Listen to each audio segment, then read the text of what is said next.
The Maharashtra Public Works and Water Resources Departments manage a massive portfolio of infrastructure, from multi-lane highways to irrigation dams. These projects involve hundreds of millions of rupees in public funds, all controlled by a single set of rules. That rulebook is the B-1 tender document.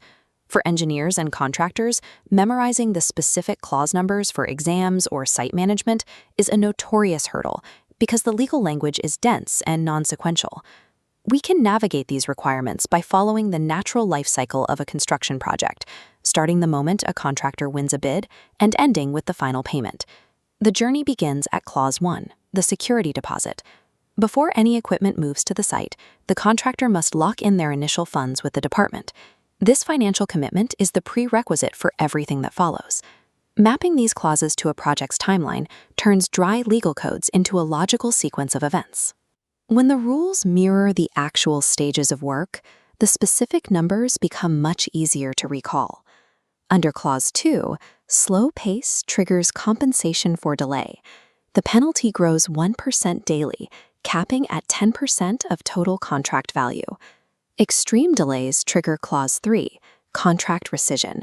Work is withdrawn, and the Clause 1 security deposit is seized. To prevent things from reaching that point, the department uses Clause 4 to monitor specific milestones. This allows them to flag unsatisfactory progress on individual parts of the project before the entire timeline collapses. If the delay is caused by factors outside their control, the contractor can look to Clause 6 for an extension of time.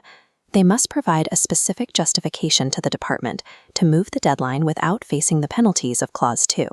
These 4 clauses provide the government with a graduated response to failure, moving from daily fines to project seizure, while leaving a narrow path for legitimate schedule adjustments. Construction must also follow Clause 11, which mandates that every beam and pillar matches the department's technical drawings and specifications exactly. When the work on site doesn't match the design, the department invokes Clause 13. This covers action in case of bad work, allowing the department to force the contractor to remove and replace substandard materials at their own cost. If technical issues require a full investigation, Clause 15 allows for the suspension of work. The department can pause the project for administrative or safety reasons, and the contractor is generally not entitled to compensation for the delay. When a contractor disputes these penalties or suspensions, the conflict moves to Clause 25, arbitration. This is the formal process for settling legal disagreements outside of a standard courtroom. During these disputes, a common discovery is the violation of Clause 26. This clause prohibits subletting, meaning the contractor cannot hand the work over to a different firm without the executive engineer's written permission. These clauses ensure the department maintains oversight of both the physical quality of the build and the specific identity of the team responsible for it.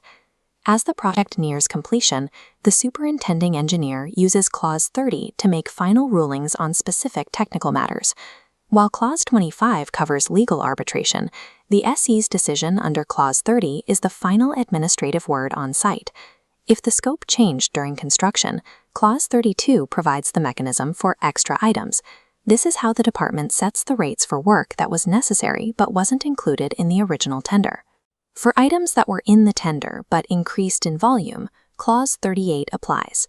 If the quantity of an item exceeds 125% of the original estimate, the department recalculates the payment using a revised rate.